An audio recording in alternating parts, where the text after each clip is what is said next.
ಇಲ್ಲದ ದೇವರು ಕಲ್ಲು ಮಣ್ಣುಗಳ ಗುಡಿಯೊಳಗೆ ಇಲ್ಲೇ ಇರುವ ಪ್ರೀತಿ ಸ್ನೇಹಗಳ ಇಲ್ಲೇ ಇರುವ ಪ್ರೀತಿ ಸ್ನೇಹಗಳ ಗುರುತಿಸದ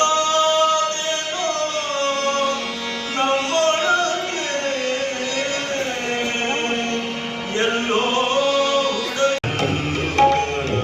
ಗುಡಿಯೊಳಗೆ ಇಲ್ಲೇ ಇರುವ ಪ್ರೀತಿ ಸ್ನೇಹಗಳ ಇಲ್ಲೇ ಇರುವ ಪ್ರೀತಿ ಸ್ನೇಹಗಳ ಗುರುತಿಸದಾದೆಯೋ ನಮ್ಮೊಳಗೆ ಎಲ್ಲೋ ಹುಡುಕಿದೆ ಇಲ್ಲದ ದೇವರು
ಎಲ್ಲೋ ಹುಡುಕಿದೆ ಇಲ್ಲದ ದೇವರು ಮಣ್ಣುಗಳ ಗುಡಿಯೊಳಗೆ ಎಲ್ಲೋ ಹುಡುಕಿದೆ ಇಲ್ಲದ ದೇವರು ಕಲ್ಲು ಮಣ್ಣುಗಳ ಗುಡಿಯೊಳಗೆ ಇಲ್ಲೇ ಇರುವ ಪ್ರೀತಿ ಸ್ನೇಹಗಳ ಇಲ್ಲೇ ಇರುವ ಪ್ರೀತಿ ಸ್ನೇಹಗಳ ಗುರುತಿಸದಾದೆಯೋ ನಮ್ಮೊಳಗೆ ಎಲ್ಲೋ ಹುಡುಕಿದೆ ಇಲ್ಲದ ದೇವರು ಕಲ್ಲು ಮಣ್ಣುಗಳ ಗುಡಿಯೊಳಗೆ. ಮಡಿವಾಳ ಸರ್ ವೇದಿಕೆಗೆ ಬರಬೇಕು. ವಿದ್ಯಾಭಿಷೇಕ ಪರಿಷತ್ ಸದಸ್ಯರಾದಂತಹ ಪ್ರೊಫೆಸರ್ ಮೊಯಿನ್ ಭಾಯ್ ಬಾಬಣ್ಣ ಅವರು ಗುರುರಾಯ ಎಷ್ಟಂತ ಬೇಡಲಿ ಗುರುರಾಯ ಎಷ್ಟಂತ ಬೇಡಲಿ ಗುರುರಾಯ ಎಷ್ಟಂತ ಬೇಡಲಿ ಗುರುರಾಯ ತನು ಮನಧನದ ಆಸೆಯ ಬಿಡಿಸೋ ಹೀನ ವಿಷಯಗಳ ಬಿಡಿಸೋ ಬಿಡಿಸೋ ತನು ಮನಧನದ ಆಸೆಯ ಬಿಡಿಸೋ ಹೀನ ವಿಷಯಗಳ ಬಿಡಿಸೋ ಬಿಡಿಸೋ ಮನವನಿನ್ನಾಜ್ಞೆಯೋಡು ನಿಲ್ಲಿಸೋ ಘನ ಮನವನಿನ್ನಾಜ್ಞೆಯೋಡು ನಿಲ್ಲಿಸೋ ಘನ ಯೋಗನಿತೆಯೊಳಗೆ ಯೋಗನಿತೆಯೊಳಗೆ ಯೋಗನಿತೆಯೊಳಗೆ ಇರಿಸೋ ಇರಿಸೋ ಎಷ್ಟಂತ ಬೇಡಲಿ ಗುರುರಾಯ. ಈ ಸಭೆಯನ್ನು ನಾಡಗೀತೆಯೊಂದಿಗೆ ಪ್ರಾರಂಭಿಸಲಾಗಿದೆ.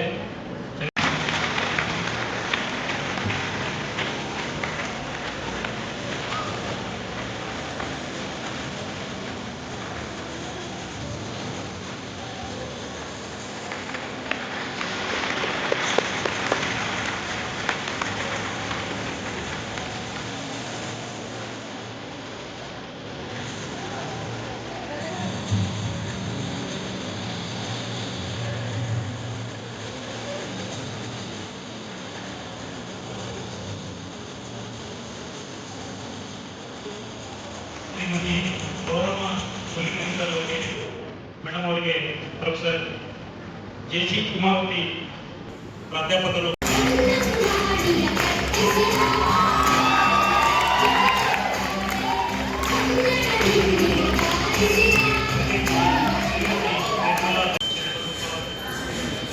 ಮತ್ತು ದಿವಂಗತ ಶ್ರೀಮತಿ ಅವ್ವಮ್ಮ ದಂಪತಿಗಳನ್ನು ಮನೆಯಾಗಿ ಎನಿಸಿದರು.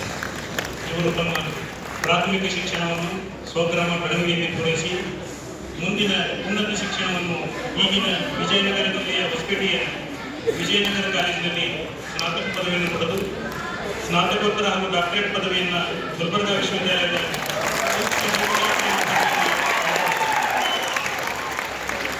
ತಾನು ಓದಿದ ಅಧ್ಯಯನ ವಿಭಾಗದಲ್ಲಿಯೇ 10ನೇ ನವೆಂಬರ್ 1987ರಲ್ಲಿ ಉಪನ್ಯಾಸಕರಾಗಿ ತಮ್ಮ ವೃತ್ತಿ ಜೀವನವನ್ನು ಆರಂಭಿಸಿದರು.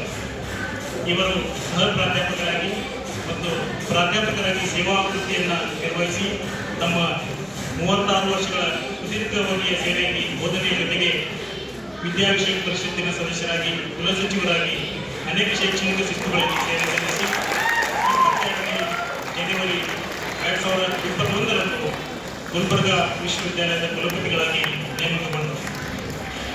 ಪ್ರೊಫೆಸರ್ ದಯಾನಂದ್ ಅಕ್ಸರ್ ಅವರು ತಮ್ಮ ಕಾಲಾವಧಿಯಲ್ಲಿ ಅಂತಾರಾಷ್ಟ್ರೀಯ ಹಲವಾರು ವಿಶ್ವವಿದ್ಯಾಲಯಗಳಿಗೆ ಭೇಟಿ ನೀಡುವುದರ ಮೂಲಕ ಬ್ರಿಟಿಷ್ ಕೌನ್ಸಿಲ್ ಮತ್ತು ಕರ್ನಾಟಕ ರಾಜ್ಯ ಉನ್ನತ ಶಿಕ್ಷಣ ಪರಿಷತ್ತುಗಳ ಸಹಯೋಗದೊಂದಿಗೆ ವಿಶ್ವವಿದ್ಯಾಲಯದ ಶೈಕ್ಷಣಿಕ ಅಭಿವೃದ್ಧಿಗಾಗಿ ಅನೇಕ ಒಡಂಬಡಿಕೆಗಳಿಗೆ ಸಾಕ್ಷಿಯಾಗಿದ್ದಾರೆ. ಅವುಗಳಲ್ಲಿ ಗುಂಡಿ ವಿಶ್ವವಿದ್ಯಾಲಯ ಮತ್ತು ಲಂಡನ್ ವಿಶ್ವವಿದ್ಯಾಲಯಗಳು ಪ್ರಮುಖವಾದವು. ಇವರು ತಮ್ಮ ಕುಲಪತಿಗಳ ಅವಧಿಯಲ್ಲಿ ವಿಶ್ವವಿದ್ಯಾಲಯದ ಏಳಿಗೆಗಾಗಿ ಕಲ್ಯಾಣ ಕರ್ನಾಟಕ ಪ್ರದೇಶ ಅಭಿವೃದ್ಧಿ ಮಂಡಳಿಯಿಂದ 13 ಕೋಟಿ ರೂಪಾಯಿಗಳನ್ನು ಹಾಗೂ ಪ್ರಧಾನಮಂತ್ರಿ ಉಚ್ಚತರ ಶಿಕ್ಷಣ ಅಭಿಯಾನ PM ಕುಶಲ ಯೋಜನೆಗೆ 20 ಕೋಟಿ ಅನುದಾನವನ್ನು ತರುವಲ್ಲಿ ಪ್ರಮುಖ ಪಾತ್ರ ವಹಿಸಿದರು. 22-23ನೇ ಸಾಲಿನಲ್ಲಿ ನಡೆದ 36ನೇ inter university south east zone youth ಫೆಸ್ಟಿವಲ್ನಂಥ ಅನೇಕ ಕಾರ್ಯಕ್ರಮಗಳನ್ನು ಆಯೋಜಿಸುವಲ್ಲಿ ಇವರು ಯಶಸ್ವಿಯಾಗಿದ್ದರು. ವಿಶೇಷವೆಂದರೆ ರಾಷ್ಟ್ರೀಯ ಶಿಕ್ಷಣ ನೀತಿಯನ್ನು ಅಳವಡಿಸಿಕೊಂಡ ಮೊದಲಿಗರು ಇವರಾಗಿದ್ದರು. ಇದರನ್ವಯ SCPಯನ್ನು ತ್ವರಿತವಾಗಿ ಸಹಿತ ನೀವು ಬನ್ನಿ ಅಂತಕ್ಕಂಥ ಮಾತನ್ನು ಹೇಳಿದರು. ಖಂಡಿತ ಆ ಒಂದು ಕಾರ್ಯಕ್ರಮಕ್ಕೆ ಬಹಳ ಶೋಭೆಯನ್ನು ತಂದುಕೊಟ್ಟಿದ್ದೀರಿ ತಾವೆಲ್ಲರೂ ಉಪಸ್ಥಿತರಿದ್ದು. ಹೀಗಾಗಿ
Yes,